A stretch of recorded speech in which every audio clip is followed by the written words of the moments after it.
నమస్తే welcome to Sri fiber news. ముందుగా headlines.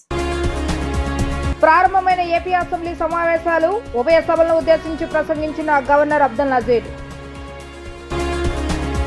ప్రజల నుంచి వినతులు స్వీకరించిన ముఖ్యమంత్రి చంద్రబాబు నాయుడు, ప్రజల సమస్యల పరిష్కార దిశగా కృషి చేస్తానని భరోసా. కార్యకర్తల కుటుంబ సభ్యులకు జనసేన బీమా చెక్కులను పంపిణీ చేస్తున్న జనసేన ప్రధాన కార్యదర్శి నాగబాబు. సీఎం డిప్యూటీ సీఎం సారథ్యంలో ప్రజలకు మంచి జరుగుతుందని వ్యాఖ్య. ఆంధ్రప్రదేశ్ రాష్ట్ర అసెంబ్లీ సమావేశాలు నేటి నుంచి ప్రారంభమయ్యాయి. ఉభయ సభలను ఉద్దేశించి governor justice S Abdul Nazeer ప్రసంగించారు. దాదాపు 5 రోజుల పాటు జరిగే సమావేశాలు ప్రభుత్వం 3 శ్వేతపత్రాలను విడుదల చేయనుంది. ల్యాండ్ టైటిలింగ్ చట్టాన్ని రద్దు చేస్తూ ఉపసంహరణ బిల్లును ప్రవేశపెట్టేందుకు సర్కార్ సిద్ధమైంది. అసెంబ్లీ సమావేశాలు ఉదయం 10 గంటలకు ప్రారంభమయ్యాయి. మొదటి రోజు governor justice S Abdul Nazeer ఉభయ సభలను ఉద్దేశించి ప్రసంగించారు. సభ వాయిదా అనంతరం స్పీకర్ అయ్యన్న పాత్రుడి అధ్యక్షతన శాసనసభ వ్యవహారాల సలహా కమిటీ బీఎస్సీ సమావేశం జరగనుంది. ఈ దఫా సమావేశాలు ఎన్ని రోజులు నిర్వహించాలి, ఏ అంశాలపైన చర్చించాలన్న అంశంపై నిర్ణయం తీసుకుంటారు. ప్రాథమిక సమాచారం మేరకు ఈ నెల 26 వరకు అంటే 5 రోజుల పాటు సమావేశాలు జరిగే అవకాశం ఉంది. గవర్నర్ ప్రసంగంపై రేపు చర్చ జరగనుంది. వైఎస్ఆర్సీపీ ప్రభుత్వం తీసుకొచ్చిన ల్యాండ్ టైటిలింగ్ యాక్ట్ ను రద్దు చేస్తూ ఉపసంహరణ బిల్లును ప్రభుత్వం రేపు సభలో ప్రవేశపెట్టే అవకాశం ఉంది. గత ప్రభుత్వ హయాంలో శాంతి భద్రతలు, ఎక్సైజ్ విధానం, రాష్ట్రపులు, ఆర్థిక పరిస్థితిపై శ్వేతపత్రాలను ప్రభుత్వం విడుదల చేయనుంది. వీటిపై సభ్యులు చర్చించనున్నారు. ప్రతిపక్ష హోదాపై ఎలాంటి నిర్ణయం తీసుకోనందున ఈ సమావేశాల్లోనూ ఫ్రీ సిట్టింగ్ విధానాన్ని కొనసాగిస్తున్నట్లుగా తెలుస్తోంది. ఈ నెలాఖరుతో ఓటన్ అకౌంట్ బడ్జెట్ ముగినందున కొత్త బడ్జెట్ ప్రవేశపెట్టాల్సి ఉన్న ప్రస్తుత సమావేశాల్లో పూర్తిస్థాయి బడ్జెట్ ప్రవేశపెట్టే ఆలోచనలో ప్రభుత్వం లేదు. రాష్ట్ర ఆర్థిక పరిస్థితి, అప్పులు, రాబడి తదితర అంశాలపై పూర్తిస్థాయి సమాచారం వచ్చాక అంతా అధ్యయనం చేసి అక్టోబర్లో బడ్జెట్ ప్రవేశపెట్టే యోచనలో ఉన్నట్లుగా సమాచారం. అంతవరకు ఓటన్ అకౌంట్ బడ్జెట్ ను కొనసాగిస్తూ నోటిఫికేషన్ జారీ చేయనున్నట్లుగా తెలుస్తుంది. The state has witnessed an irreparable damage in the recent past. State energy sector has also suffered huge losses to the tune of rupees 1,29,503 crores during the period 2019 to 24. Misappropriation of natural resources such as land, mines and minerals and forests has been widespread. Land grabbing, misappropriation in allotment of house site pattas, violations in land allocation, assignment of land to ineligible beneficiaries, and resurvey and AP Land Titling Act 2023 have completely eroded the confidence of the people during 2019-24. Put together, an amount of rupees 35,576 crore covering 1.75 lakh acres has been estimated as a loss, and the fundamental right of the people to own their property was affected.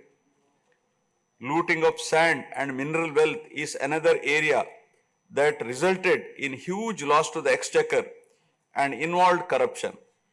My government has initially estimated that an amount of rupees 19,000 crore has been lost due to illegal activities in these areas. Due to the unfriendly sand policy, 20 lakh construction workers have become unemployed.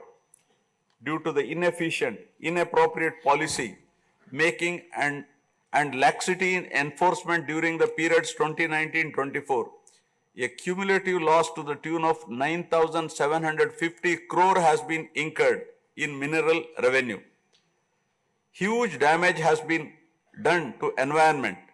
Smuggling of precious red sanders from forests has taken place, with the revenue from the sale of red sanders dropping from rupees 1,623 crore in 2014-19 to rupees 441 crore in 2019-24. The destruction of mangrove forest land and Rishikonda Hill in Visakhapatnam have also damaged the state's heritage and culture. The government misused law and order machinery during 2019-24 by harassing dissenting voices. There was rise in crime against women, children, atrocities on innocent people, especially the SC, STs and other vulnerable sections. The people lost faith in the government's ability to maintain rule of law. CM Chandrababu Naidu ప్రజలు మరియు party కార్యకర్తల నుండి వినతులను స్వీకరించారు. వివిధ ప్రాంతాల నుండి వచ్చిన ప్రజలు తమ బాధలను చెప్పుకున్నారు. ప్రజల సమస్యలు తెలుసుకున్న చంద్రబాబు నాయుడు పరిష్కార దిశగా కృషి చేస్తానని భరోసా ఇచ్చారు. సీఎం చంద్రబాబు నాయుడు మంగళగిరిలోని టీడీపీ కేంద్ర కార్యాలయంలో ప్రజల కార్యకర్తల నుండి నేరుగా వినతులు తీసుకుని వారి సమస్యలను విన్నారు. గత ప్రభుత్వంలో తాము ఎలా బాధితులు అయ్యింది వివరించారు. వైసీపీ నేతలు అక్రమంగా లాక్కున్న తమ ఆస్తులను తిరిగి తమకు అప్పగించేలా చూడాలని కోరారు. సంతకాలు ఫోర్జరీ చేసి బ్యాంకులు రుణాలు తీసుకొచ్చారని యానిమేటర్లపై డ్వాక్రా సంఘాల సభ్యులు ఫిర్యాదు చేశారు. ప్రతి శనివారం పార్టీ కార్యాలయానికి సీఎం వస్తుండటంతో వికలాంగులు వృద్ధులు వచ్చి తమ బాధలు చెప్పుకున్నారు. ఆచంట నియోజకవర్గం వెంకటల చెరువుకు చెందిన పిల్లి పార్వతి అనే మహిళ తన భూమిని వైసీపీలోని తన బంధువులు ఆక్రమించారని సీఎంకు తెలిపారు. తమ భూమిని తిరిగి ఇప్పించాలని కోరారు. సావధానంగా సమస్యను విన్న చంద్రబాబు నాయుడు తిరిగి స్థలం వచ్చేలా చూస్తానని హామీ ఇచ్చారు. జనసేన కేంద్ర కార్యాలయంలో మృతి చెందిన జనసేన కార్యకర్తల కుటుంబ సభ్యులకు జనసేన పార్టీ ప్రధాన కార్యదర్శి కొణిదెల నాగబాబు బీమా చెక్కులను పంపిణీ చేశారు. ఒక్కొక్క కుటుంబానికి 5 లక్షల చొప్పున చెక్కును అందజేశారు నాగబాబు. జగన్మోహన్ రెడ్డి వైసీపీ నేతలపై జనసేన పార్టీ ప్రధాన కార్యదర్శి కొణిదెల నాగబాబు తీవ్ర స్థాయిలో వ్యాఖ్యలు చేశారు. ఇక జనసేన పార్టీ కోసం కార్యకర్తలు నిస్వార్థంగా పనిచేశారు. పార్టీ కోసం పనిచేసిన వారి కుటుంబానికి అండగా ఉండాలని పవన్ కళ్యాణ్ నిర్ణయించారు. ఆయన కష్టార్జితాన్ని బీమా కింద సొమ్మును చెల్లించారు. వివిధ కారణాల వల్ల చనిపోయిన కార్యకర్తల కుటుంబాలకు అధినేత అండగా నిలిచారని నాగబాబు చెప్పారు. 17.45 కోట్లు ఇప్పటి వరకు బీమా కింద మృతుల కుటుంబాలకు అందజేస్తామని తెలిపారు. మాది మధ్యతరగతి కుటుంబం. ఎన్నో ఇబ్బందులు చూసాం. అనారోగ్యం పెద్దదైతే చికిత్సకు డబ్బులు లేని పరిస్థితి. ఇంటి పెద్ద దిక్కు కోల్పోతే ఆ కుటుంబం అనేక పాటలు పడుతుంది. జనసేన కార్యకర్తలు అలా బాధలు పడకూడదని పవన్ కళ్యాణ్ ఇలా భరోసా ఇచ్చారు. ప్రతి ఒక్కరూ నేడు బీమా కట్టుకోవడం అలవాటు చేసుకోండి. పవన్ కళ్యాణ్ 3,000 మంది రైతులకు 1,00,000 చొప్పున ఇచ్చారు. ఒక నిర్మాతగా నేను నష్టపోతే నా తమ్ముడు పవన్ నాకు అండగా నిలిచాడు. నేను కూడా నా వంతుగా ఎంతో కొంత సహాయం అందిస్తా. నాకు ఎటువంటి పదవులపై కోరిక లేదు. పవన్ కళ్యాణ్ ఆశయాలు నిలబెట్టేందుకు నాకు చేతనైనంత చేస్తానని నాగబాబు అన్నారు. నాకు ఓపిక ఉన్నంత వరకు జనసేన కోసం పనిచేస్తా. కూటమి అధికారంలోకి రావడం ఈ రాష్ట్రానికి మేలు జరుగుతుంది. CM Chandrababu Naidu, deputy CM Pawan Kalyan సారథ్యంలో ప్రజలకు మంచి జరుగుతుందని నాగబాబు అన్నారు. క్రియాశీలక కార్యకర్తల కుటుంబాలకి, జన సైనికులకి, వీర మహిళలకి, ఈ క్రియాశీల సభ్యత్వాలు చేయించినటువంటి మన జనసేన కార్యకర్తలందరికీ హృదయపూర్వక స్వాగతం. 2021లో మన జనసేనాని పవన్ కళ్యాణ్ గారు ఎంతోమంది కార్యకర్తలు అనేక సందర్భాల్లో చనిపోవటం జరిగినప్పుడు మా సాయశక్తుల పవన్ కళ్యాణ్ గారి సాయశక్తుల చాలామంది హెల్ప్ చేశారు. కానీ ఇంకా ఎఫెక్టివ్గా, కన్స్ట్రక్టివ్గా ఎలా చేయాలి, వాళ్ళకి ఏ విధంగా మనం సపోర్ట్ ఇవ్వాలి అన్నప్పుడు ఆయన కార్యకర్తలకి బీమా సౌకర్యం చేయిస్తే అది క్రియాశీలక మెంబర్స్ జనసేన మెంబర్స్గా కానీ ప్లస్ వాళ్ళ జీవితానికి ఒక సేఫ్టీ కానీ ఉంటుందని ఆలోచించి ఆయన చేసినటువంటి ఒక గొప్ప ఆలోచన. చాలా పార్టీల్లో చనిపోయిన కార్యకర్తలకి ఆయా సందర్భాల్లో వాళ్ళకు ఉన్నటువంటి రిసోర్సెస్ని బట్టి ఇచ్చిన సందర్భాలు ఉన్నాయి. కానీ ఒక కన్స్ట్రక్టివ్ వేలో ఎలా చేయాలన్నప్పుడు ఆయన మనకిచ్చిన అద్భుతమైన ఐడియా ఈ క్రియాశీలక మెంబర్స్, ఈ మెంబర్షిప్. 2021లో 1,00,000 మంది, 2022లో 3,50,000, 2023లో 6,47,000 మంది క్రియాశీలక సభ్యులుగా నమోదు చేసుకున్నారు. దీంట్లో రెన్యూవల్స్ కూడా ఉన్నాయి. ఇప్పుడు మళ్ళీ మన 18వ తారీఖున క్రియాశీలక మెంబర్షిప్ స్టార్ట్ చేశారు. 28 వరకు ఉంటుంది. కొంచెం వర్షాలు ఇబ్బంది వల్ల ఇంకొక 1 or 2 days ఎక్స్టెన్షన్ చేయమని చెప్పి నేను అడుగుతున్నాను వీళ్ళని, మన ఈ నిర్వహించే వాళ్ళని. సో చనిపోయిన కార్యకర్తల కుటుంబాలకి ఆ వ్యక్తిని మేము తీసుకురాలేకపోవచ్చు, కానీ ఆ కుటుంబానికి ఎంతో కొంత ఆర్థికపరమైనటువంటి సపోర్టు ఇవ్వగలిగేటువంటి అవకాశం మాకు ఈ యొక్క క్రియాశీలక మెంబర్షిప్స్ ద్వారా లభించింది. ఆంధ్రప్రదేశ్ లో శాంతి భద్రతల అంశంపై మాజీ ముఖ్యమంత్రి జగన్ ఢిల్లీకి వెళ్తే తాను కూడా అక్కడికే వెళ్లి తేల్చుకుంటానని హోంశాఖ మంత్రి వంగలపూడి అనిత అన్నారు. వైఎస్ వివేకానంద హత్యతో పాటు వైసీపీ పాలనలో ఏపీలో శాంతి భద్రతలు ఎలా ఉన్నాయి, ఇప్పుడు తమ పాలనలో రాష్ట్రం ఎలా ఉందో చర్చించేందుకు తానే వస్తానని సవాల్ విసిరారు. అసెంబ్లీకి వస్తే జగన్ చేసిన పనులు బయటపడతాయని, జగన్ మరో మార్గంలో వెళుతున్నారని హోంమంత్రి అనిత విమర్శించారు. అసెంబ్లీలో ఈ నెల 24న శాంతి భద్రతలపై శ్వేతపత్రం పెట్టి ప్రభుత్వం చర్చ చేపట్టనుందని తెలిపారు. దమ్ముంటే అసెంబ్లీకి వచ్చి చర్చల్లో పాల్గొనాలని ఆమె అన్నారు. ఢిల్లీకి వెళ్లాలనుకుంటే అసెంబ్లీలో చర్చ తర్వాత కూడా వెళ్లొచ్చని చెప్పారు. జగన్ చేస్తున్న శవ రాజకీయాలకు ఆయనకు సిగ్గనిపించకపోయినా ఏపీ ప్రజలు ఆయన ప్రవర్తనకు సిగ్గుపడుతున్నారని అనిత అన్నారు. జగన్ చెప్పినట్లు నెల రోజుల వ్యవధిలో 36 రాజకీయ హత్యలు జరిగితే ఆ వివరాలు బయటపెట్టాలని చెప్పారు. ఎన్నికల్లో ప్రజలు ఆయనకు బుద్ధి చెప్పారని ఆమె అన్నారు. రాష్ట్రంలో కూటమి ప్రభుత్వం ఏర్పడ్డాక 4 రాజకీయ హత్యలు జరిగితే అందులో చనిపోయిన 3 తెలుగుదేశం వారేనని ఆమె అన్నారు. ఇంకా నీ మాటలు నమ్మేస్తారని జనాలు అనుకుంటున్నావా? దీనికి ఒక ప్రైమ్ మినిస్టర్కి నువ్వు లెటర్ రాసి రాష్ట్రపతి దగ్గరికి వెళ్ళి రాష్ట్రపతి పాలన విధించాలి, ఇక్కడ రాజ్యాంగం అన్నది భ్రష్టు పట్టిపోయిందని నువ్వు మాట్లాడుతున్నావు కదా. అసలు విషయం చెప్పను ఒకసారి. ఆంధ్రప్రదేశ్ హైకోర్టు తమరు 2019లో పీఠం ఎక్కిన తర్వాత 2020లోనే ఇక్కడ కాన్స్టిట్యూషనల్ బ్రేక్ డౌన్ జరుగుతుందని డైరెక్ట్గా హైకోర్టు ఆ రోజు మాట్లాడింది. దీనికేం సమాధానం చెప్తావు? ఆ రోజు 14 సంవత్సరాల సీఎం తర్వాత ఇప్పుడు మళ్ళీ సీఎంగా ఉన్నారు చంద్రబాబు నాయుడు గారు. ఏ రోజైనా అతని హయాంలో అతని అడ్మినిస్ట్రేషన్లో ఇలాంటి కామెంట్ ఏ కోర్టు అయినా ఎవరైనా చేయగలిగారా? ఒకసారి చెప్పండి. నువ్వు పీఠమికి ఒక సంవత్సరంలోనే సీఎం అయిన సంవత్సరంలోనే ఆంధ్రప్రదేశ్ హైకోర్టు ఇలా మాట్లాడింది నీ మీద. ఇది అథెంటికేషన్. నేనేం వేగ్గా మాట్లాడట్లా, అబద్ధం చెప్పట్లా నీకులాగా. అంటే నువ్వు ఈరోజు పొలిటికల్గా మన కాన్స్టిట్యూషన్ బ్రేక్ డౌన్ అవుతుందని చెప్పి రాష్ట్రపతి పాలన విధించాలని ఏకంగా మాట్లాడుతున్నావంటే నీకు ఎంత తహతహగా ఉందో అధికార పీఠంలో కూర్చుని పోవడానికి నాకు అర్థం. అంటే అధికారం కోల్పోయి నెల రోజులకే ఏ రకంగానైనా దొడ్డిదారిని ఎలా అయినా వెళ్ళిపోవాలని ప్రజల్ని మభ్యపెట్టడానికి నువ్వు చేస్తున్న మైండ్ గేమ్ క్లియర్గా జనాలకు అర్థం కావాలనే ఉద్దేశంతోనే నేను ఈరోజు ప్రెస్ ముందు కూర్చున్నా. ఇంద్రకీలాద్రిపై కొలువై ఉన్న శ్రీ కనకదుర్గమ్మవారి శాఖాంబరి మహోత్సవాల పూర్ణాహుతి కార్యక్రమంతో విజయవంతంగా పరిసమాప్తమయ్యాయి.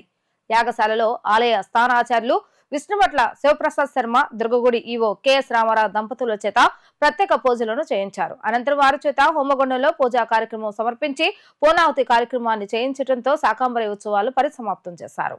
ఇంద్రకీలాద్రిపై కొలువై ఉన్న శ్రీ కనకదుర్గ అమ్మవారు శాకాంబరి దేవి ఉత్సవాలు వైభవంగా ముగిశాయి. యాగశాలలో ఆలయ స్థానాచార్యులు విష్ణుభట్ల శివప్రసాద్ శర్మ, దుర్గగుడి ఈవో కెఎస్ రామారావు దంపతుల చేత ప్రత్యేక పూజలను చేయించారు.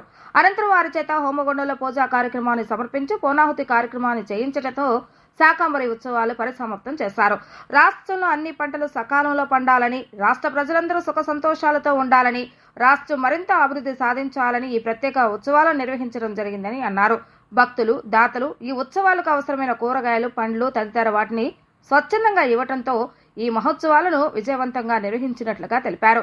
అన్ని శాఖల అధికారులు సంపూర్ణ సహకారం అందజేయడంతో భక్తులకు ఎలాంటి ఇబ్బంది లేకుండా అమ్మవారి దర్శనం చేయించామని తెలిపారు. ఈ 3 రోజుల పాటు యాగశాలలో అమ్మవారికి వివిధ రకాలైన ప్రత్యేక వైదిక కార్యక్రమాలను వైదిక కమిటీ సభ్యులు అత్యంత భక్తి శ్రద్ధలతో నిర్వహించినట్లుగా ఈవో తెలిపారు. ఇంద్రకీలాద్రి క్షేత్రంపై సంపన్నమైనాయి. మరి త్రయోదశి, చతుర్దశి, పౌర్ణిమ ఈ 3 రోజులు వేలాది మందిగా భక్తులు తరలి వచ్చారు. దాతలు పెద్ద సంఖ్యలో మనం డొనేట్ చేశారు కూరగాయలను. శాకంబరి దేవి అంటే కూరగాయల అలంకారం, ఈ విధంగా అన్ని శాఖలతోటి అలంకారాన్ని చేసి అమ్మవారికి సమర్పించడం జరిగింది.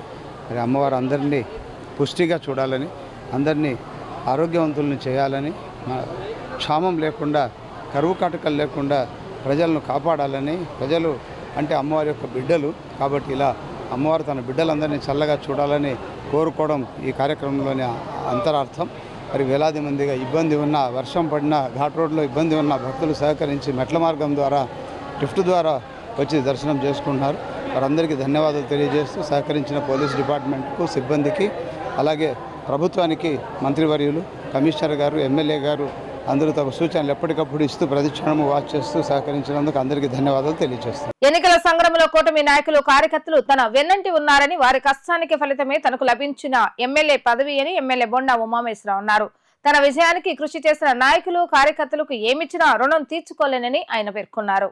64వ డివిజన్ నాయకుడు కె రవికుమార్ ఆధ్వర్యంలో శనివారం పైపుల్ రోడ్ నుండి బైక్ ర్యాలీ నిర్వహించారు. ఈ కార్యక్రమంలో ఎమ్మెల్యే బొండా ఉమా పాల్గొని స్వర్గీయ ఎన్టీఆర్ విగ్రహానికి పూలమాలలు వేసి నివాళులు అర్పించారు. అనంతరం బైక్ ర్యాలీ పైపుల్ రోడ్ నుండి ప్రకాష్ నగర్, పాయకాపురం, కండ్రిక వరకు central MLA Bonda Uma K రవికుమార్తో కలిసి బైక్ ర్యాలీలో ఎమ్మెల్యే బొండా ఉమా రవికుమార్ పాల్గొన్నారు. తీన్మా డీజే డప్పు వాయిద్యాలతో బాణాసంచా కాల్చుతూ బొండా ఉమాకు ఘనంగా స్వాగతం పలికారు. దారి పొడవుతా బొండా ఉమాకు ప్రజలందరూ కరచాలం చేస్తూ ర్యాలీ సాగింది. టీడీపీ శ్రేణులు, స్థానిక ప్రజలు ఎమ్మెల్యే బొండా ఉమాను గజమాలతో ఘనంగా సత్కరించారు. అనంతరం ఎమ్మెల్యే బొండా ఉమా మాట్లాడుతూ ఒక్క ఛాన్స్ అనే అధికారంలోకి వచ్చిన వైసీపీ ప్రభుత్వం ప్రజలపై మోయలేని భారాలు మోపారని అన్నారు. పేదలకు కడుపు నింపే అన్నా క్యాంటీన్ను తొలగించడం జరిగిందని అన్నారు. పెట్రోల్, డీజిల్, గ్యాస్ ధరలు పెంచడం జరిగిందని అన్నారు. యువతకు ఉద్యోగ అవకాశాలు కల్పిస్తామని చెప్పి నిరుద్యోగులను మోసం చేస్తారని అన్నారు. ఎన్నో ఇబ్బందులు వైసీపీ ప్రభుత్వంలో ప్రజలు పడ్డారని, ఎప్పుడెప్పుడు ఎన్నికలు వస్తాయని ప్రజలందరూ ఎదురు చూస్తారని అన్నారు. ఎన్నికలు రావటం, ప్రజలందరూ కూటమికి ఓటు వేయడం ద్వారా 6,08,886 ఓట్లతో అత్యధిక మెజారిటీతో గెలిపించిన ప్రజలకు ఎమ్మెల్యే బొండా ఉమా ధన్యవాదాలు తెలిపారు. టీడీపీ అధినేత నారా చంద్రబాబు నాయుడు ఎన్నికల హామీలో భాగంగా సూపర్ 6 పథకాలు ప్రవేశపెట్టడం జరిగిందని అన్నారు. నారా చంద్రబాబు నాయుడు ముఖ్యమంత్రి అయిన వెంటనే పింఛన్లు పెంచారని అన్నారు. యువతకు ఉద్యోగ అవకాశాలు కూడా ఎస్సీ నోటిఫికేషన్ ఇచ్చారని తెలిపారు. 164 సీట్లు గెలుపుతాం. అలాగే వైఎస్ఆర్ కాంగ్రెస్ పార్టీ 11 సీట్లకే పరిమిత ఓటు అనేది ఒక చారిత్రాత్మకమైనటువంటి ప్రజా నిర్ణయం. నిరంకుశ పరిపాలనకు, అవినీతి పరిపాలనకు, అహంకార పరిపాలనకు, రాక్షస పరిపాలనకు ప్రజలు ఇచ్చినటువంటి తీర్పు మే 13వ తారీఖు 2024. మరి ఎన్నో నిర్బంధాలని, ఎన్నో ఆటంకాలని, మరెన్నో పోరాటాలని చేసి ఇవాళ ప్రజలకి 5 సంవత్సరాల ప్రజలకు అండగా నిలిచి ఈ నియోజకవర్గంలో, ఈ రాష్ట్రంలో ఒక చారిత్రాత్మకమైనటువంటి గెలుపుని కూటమి ప్రభుత్వం గెలిచిందంటే ఒక్కసారి ఎన్ని త్యాగాలు, ఎన్ని పోరాటాలు, ఎంత చరిత్ర ఉందో ఒక్కసారి గుర్తు చేసుకోవాలి. ఏ మచ్చ లేనటువంటి నాయకుడు నారా చంద్రబాబు నాయుడు గారిని అవినీతి మరకతో జైల్లో పెట్టారు. కోర్టు ఆశ్చర్యపోయింది. మరి మీరు ఏ సాక్ష్యాధారాలతో మీరు ఆయన్ని, మాజీ ముఖ్యమంత్రిని కేసులో ఇరికిచ్చారంటే సమాధానం చెప్పలేదు. ప్రభుత్వం చేతులు ఎత్తేయడం వల్ల ఆయనకి బెయిల్ ఇచ్చి ప్రజల్లో ఉండమని కోర్టు ఆదేశం చెప్పింది. అలాగే పవన్ కళ్యాణ్ గారు విశాఖపట్నం వెళ్తే పర్యటించడానికి వీల్లేదు, రిషికొండ ప్రాంతంలో వెళ్ళడానికి వీల్లేదని చెప్పి ఆయన్ని హోటల్లో నిర్బంధించి, హోటల్ గది నుంచి బయటకు కూడా రాకుండా నిలువరించినటువంటి సందర్భం ప్రజల ఆగ్రహానికి గురిచేసింది. ఏపీ అసెంబ్లీ సమావేశాలు ప్రారంభమయ్యాయి. ఉభయ సభలను ఉద్దేశించి గవర్నర్ జర్ ప్రసంగించారు. మరోవైపు అసెంబ్లీ సమావేశాలు నిరసన తెలిపేందుకు వైసీపీ అధినేత జగన్ తన పార్టీ ఎమ్మెల్యేతో కలిసి నల్ల కండువాలు, బ్యాడ్జీలతో వచ్చారు. వీరిని పోలీసులు అసెంబ్లీ గేట్ వద్దే అడ్డుకున్నారు. ప్లకార్డులు తీసుకువెళ్లడంపై అభ్యంతరం వ్యక్తం చేశారు. ఈ క్రమంలో జగన్ కు పోలీసుకు మధ్య వాగ్వివాదం చోటు చేసుకుంది. పోలీసుల తీరుపై జగన్ మండిపడ్డారు. ప్లకార్డులను లాక్కొని చింపేసే హక్కు ఎవరిచ్చారని జగన్ ప్రశ్నించారు. అధికారం ఏ పార్టీకి శాశ్వతం కాదని చెప్పారు. రాష్ట్రంలో అరాచక పాలన సాగుతుందని మండిపడ్డారు. ప్రజాస్వామ్యాన్ని కాపాడటమే ముఖ్యమని చెప్పారు. పోలీసులు వ్యవహరిస్తున్న తీరు దారుణంగా ఉందని అన్నారు. మరోవైపు సభ ప్రారంభం కావడంతో నల్ల కండువాలతోనే సభలోకి వైసీపీ సభ్యులను పోలీసులు అనుమతించారు. ఇంకోవైపు సభలో గవర్నర్ ప్రసంగం కొనసాగుతుండగానే జగన్ సభ నుంచి బయటకు వచ్చారు. ఎమ్మెల్యే దగ్గర నుంచి, ఎమ్మెల్సీ దగ్గర నుంచి ఇలా పేపర్లు గుంజుకొని లాక్కొని మీ ఇష్టం వచ్చినట్టుగా చింపే కార్యక్రమం చేసే అధికారం ఎవరిచ్చారు? మధుసూదన్ రావు, గుర్తుపెట్టుకో. ఎల్లకాలం ఇలా మాదిరిగా ఉండదు. ప్రజాస్వామ్యంలో ఉన్నాం మనం. మీ టోపీ మీద ఉన్న సింహాలకు అర్థం ఏమిటో తెలుసా? అధికారంలో ఉన్న వాళ్ళకు సెల్యూట్ కొట్టడం కాదు, ప్రజాస్వామ్యాన్ని కాపాడడం కోసం మీరున్నారు. గుర్తుపెట్టుకోండి.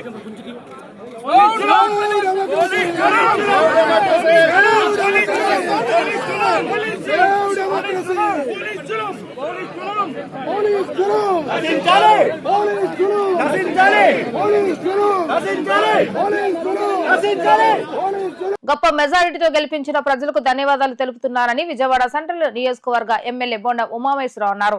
ప్రజలందరూ కూటమికి ఓటు వేయడం ద్వారా 6,08,886 ఓట్లతో అత్యధిక మెజారిటీతో గెలిచానని ప్రజలకు ఎమ్మెల్యే బొండా ఉమా ధన్యవాదాలు తెలిపారు. టీడీపీ అధినేత నారా చంద్రబాబు నాయుడు ఎన్నికల హామీలో భాగంగా సూపర్ 6 పథకాలు ప్రవేశపెట్టడం జరిగిందని అన్నారు. సెంట్రల్ ఎమ్మెల్యేగా ఘన విజయాన్ని సాధించిన బొండా ఉమామహేశ్వరరావును పాయకాపురం కండ్రికా వాసులు ఘనంగా సన్మానించారు. పైపుల్ రోడ్ కూడలి నుంచి ముందుగా ద్విచక్ర వాహనాల ప్రదర్శన ప్రారంభమైంది. దీని వెనుక ప్రత్యేకమైన కారుపై బొండా ఉమామహేశ్వరరావు ఊరేగింపుగా పాయకాపురంలోని ఎస్ఎస్ కళ్యాణ మండపం వద్దకు చేరుకున్నారు. అనంతరం పాయకాపురం వాసులు ఆధ్వర్యంలో భారీ గజమాలతో సత్కరించారు. ఈ సందర్భంగా మాట్లాడిన ఉమా సెంట్రల్ నియోజకవర్గంలో 6,08,886 ఓట్ల భారీ మెజారిటీతో గెలుపొందటం వెనకాల కార్యకర్తల శ్రమ దాగి ఉందని అన్నారు. తనపై ఉంచిన నమ్మకాన్ని నిలబెట్టుకుని సెంట్రల్ నియోజకవర్గ అభివృద్ధితో పాటు టీడీపీ నేతల కార్యకర్తలు సంక్షేమానికి చిత్తశుద్ధితో కృషి చేస్తానని స్పష్టం చేశారు. గత ప్రభుత్వం రాష్ట్రాన్ని నిలువుగా దోచేసుకుందని అన్నారు. సూపర్ 6 పథకాలతో సంక్షేమంతో పాటు అమరావతి పోలవరం పూర్తి చేసి రాష్ట్రాన్ని అభివృద్ధి పథంలోకి తీసుకువెళ్తామని స్పష్టం చేశారు. అవినీతి జగన్మోహన్ రెడ్డి పరిపాలన అనంతరం వచ్చినటువంటి ప్రజా పరిపాలన చంద్రబాబు గారి నాయకత్వంలో వాళ్ళు ఎక్కడికి వెళ్ళినా ఉత్సవ సందర్భంలో పండగలాగా ఉంది. అటు పవన్ కళ్యాణ్ గారు, ఇటు చంద్రబాబు నాయుడు గారు, అటేపు కేంద్రంలో నరేంద్ర మోడీ గారు అందరూ కూడా ప్రజల పక్షపాతి, పేదల పక్షపాతిగా పరిపాలన కొనసాగించడం వల్ల ప్రజలు సంతోషంగా వ్యక్తం చేస్తూ ఉన్నారు. దుర్మార్గపు రోజులు పోయింది, రాక్షస పరిపాలన పోయింది, నియంతృత్వ పరిపాలన పోయింది. ప్రజా పరిపాలన జూన్ 4వ తారీఖు నాడు ప్రకటితమైంది. ఈ రాష్ట్రంలో అమలు అవుతుంది. ఈరోజు అన్ని ప్రజలకు సంబంధించినటువంటి హామీలు, పింఛన్లు పెంచాం, మెగా డిఎస్సి ఇచ్చాం, ల్యాండ్ టైటిల్ యాక్ట్ రద్దు చేశాం, అట్లాగే రైతులకి డబ్బులు వేయడం సంతకం పెట్టాం. అంతేకాకుండా అన్ని రకాలుగా ప్రజలకి రేపు రాబోయే 15వ తారీఖు నాడు అన్నా క్యాంటీన్లు ఓపెన్ చేయటం కానీ, రాష్ట్ర వ్యాప్తంగా అట్లాగే ఉచితంగా మహిళలకు ప్రయాణం పెడతాం కానీ అన్నింటినీ కూడా ఇచ్చిన హామీలు నెరవేర్చే ప్రభుత్వం తెలుగుదేశం కూటమి ప్రభుత్వం. ఖచ్చితంగా ప్రజలకి ప్రజా పరిపాలన అందిస్తాం. ఇవాళ పండగ వాతావరణంలో ప్రజలు గెలిచినటువంటి శాసనసభ్యుడిగా నన్ను సన్మానం చేశారు. 61వ డివిజన్లో ఇక్కడ వీళ్ళు, 64వ డివిజన్లో అక్కడ రవికుమార్, ఇక్కడ వీరస్వామి, గోపాలకృష్ణ, వీళ్ళందరూ పెద్ద ఎత్తున సన్మానం ఏర్పడిన సంతోషం. మేము ఈ గెలుపుని ఒక బాధ్యతగా భావిస్తాం. ఈ గెలుపుతో మా బాధ్యత మరింత పెరిగింది. ఇవాళ అత్యంత మెజార్టీని ఇచ్చి నాకు మరింత బాధ్యత పెంచినందుకు ప్రజలకు ఇప్పుడు రుణపడి ఉంటాను. ప్రజలకి వాళ్ళ ఆశలకి, వాళ్ళ నమ్మకాన్ని వమ్ము చేయకుండా నిరంతరం వాళ్ళకి అందుబాటులో ఉండి పనిచేస్తానని తెలియజేస్తాను. వైసీపీ కార్యకర్తలపై జరుగుతున్న దాడులకు నిరసనగా ఢిల్లీలో ధర్నా చేస్తానని వైఎస్ జగన్ చేసిన ప్రకటనపై బీజేపీ నేత భానుప్రకాష్ రెడ్డి మండిపడ్డారు. జగన్మోహన్ రెడ్డి ఢిల్లీలో కాదు చంద్రమండలంలో ధర్నా చేయాలని ఆయన ఎద్దేవా చేశారు. 5 ఏళ్లలో జరిగిన అవినీతి అక్రమాలపై విచారణ చేయాలని కోరాలని తెలిపారు. వైసీపీ ప్రభుత్వంలో చేసిన దారుణాలపై జగన్ ఢిల్లీలో చేసే ధర్నాలో చెప్పాలని బీజేపీ నేత భానుప్రకాష్ రెడ్డి డిమాండ్ చేశారు. జగన్ ముఖ్యమంత్రిగా ఉన్న 5 ఏళ్లలో ప్రజలపై జరిగిన దాడులను లోకమంతా చూసిందని భానుప్రకాష్ రెడ్డి అన్నారు. ఆంధ్రప్రదేశ్ ను ఆంధ్రప్రదేశ్ గా మార్చిన ఘనత జగన్ కే దక్కిందని విమర్శించారు. కూటమి ప్రభుత్వం వచ్చిన తర్వాతే రాష్ట్రంలో శాంతి వాతావరణం నెలకొందని తెలిపారు. కక్ష సాధింపులు కాదని అభివృద్ధి వైపు ఆంధ్రప్రదేశ్ అడుగులు వేస్తుందని అన్నారు. గత ప్రభుత్వ హయాంలో ఏపీలో జరిగిన అరాచకాలు దేశవ్యాప్తంగా చర్చగా మారాయని భానుప్రకాష్ రెడ్డి తెలిపారు. కానీ ఇప్పుడు జగన్ మసిపూసి మారేడుకాయ చందంగా తమ మీద నిందలు వేస్తున్నారని మండిపడ్డారు. వైసీపీ హయాంలో శాంతి భద్రతలపై అసెంబ్లీలో శ్వేతపత్రం విడుదల చేశామని తెలిపారు. విధ్వంసం చేసిన ఏ నాయకులను వదిలిపెట్టమని హెచ్చరించారు. చట్ట వ్యతిరేకంగా వ్యవహరించిన వారిపై చట్టపరంగా చర్యలు తీసుకుంటామని స్పష్టం చేశారు. జగన్మోహన్ రెడ్డి ఈ రోజు ఒక ప్రకటన చేశారు. బుధవారం ఢిల్లీలో ధర్నా చేస్తారంట. ఎందుకు చంద్రమండలం పోయి చేయి, నువ్వు చేసినటువంటి ఘనత మొత్తం ప్రపంచం అంతా చూస్తుంది, విశ్వం అంతా చూస్తుంది. 5 సంవత్సరాల కాలంలో నువ్వు ముఖ్యమంత్రిగా ఉన్నప్పుడు ప్రజల మీద దాడి, పత్రికల మీద దాడి, ప్రతిపక్షాల మీద దాడి, రోజు దాడే కదా, రోజు విధ్వంసే కదా. ఆంధ్రప్రదేశ్ ని ఒక అరాచక ప్రదేశ్ గా మార్చావు. ఆంధ్రప్రదేశ్ ని పూర్తిగా ఆందోళన ప్రదేశ్ గా మార్చినటువంటి ఘనత నీకే దక్కింది. మేము అధికారంలోకి వచ్చి, ఎన్డీఏ కూటమి అధికారంలోకి వచ్చి 30 రోజులైంది. భారతీయ జనతా పార్టీ, టీడీపీ, జనసేన మేము వచ్చిన తర్వాత ఒక శాంతియుత వాతావరణంలో ఆంధ్రప్రదేశ్ ని స్వర్ణాంధ్రప్రదేశ్ గా చేయాలని చెప్పి ముందుకు పోతా అంటే మా మీద మసిపూసే ప్రయత్నం చేస్తున్నావు. నీ 5 సంవత్సరాల కాలంలో నువ్వు చేసినట్టు అరాచకాల మీద రాబో రోజుల్లో అసెంబ్లీలో మేము ఈ శాంతి భద్రత మీద శ్వేతపత్రం విడుదల చేయబోతున్నాం. ఖచ్చితంగా నువ్వు నీతో పాటు ఈ విధ్వంసం చేసినటువంటి ఏ నాయకులను కూడా వదిలే ప్రసక్తే లేదు. అందరినీ చట్టం ముందు మేము నిలబెట్టబోతున్నాం. వార్తలు ముగించే ముందు హెడ్లైన్స్ మరొకసారి. ప్రారంభమైన ఏపీ అసెంబ్లీ సమావేశాలు, ఉభయ సభలను ఉద్దేశించి ప్రసంగించిన గవర్నర్ అబ్దుల్ నజీర్. ప్రజల నుంచి వినతులు స్వీకరించిన ముఖ్యమంత్రి చంద్రబాబు నాయుడు, ప్రజల సమస్యల పరిష్కార దిశగా కృషి చేస్తానని భరోసా. కార్యకర్తల కుటుంబ సభ్యులకు జనసేన బీమా చెక్కులను పంపిణీ చేసిన జనసేన ప్రధాన కార్యదర్శి నాగబాబు. సీఎం డిప్యూటీ సీఎం సారథ్యంలో ప్రజలకు మంచి జరుగుతుందని వ్యాఖ్య. ఇవి ఈ రోజు వార్తా విశేషాలు. మరలా తిరిగి ప్రసారమయ్యే వార్తలో మళ్ళీ కలుద్దాం. అంతవరకు సెలవు. నమస్కారం.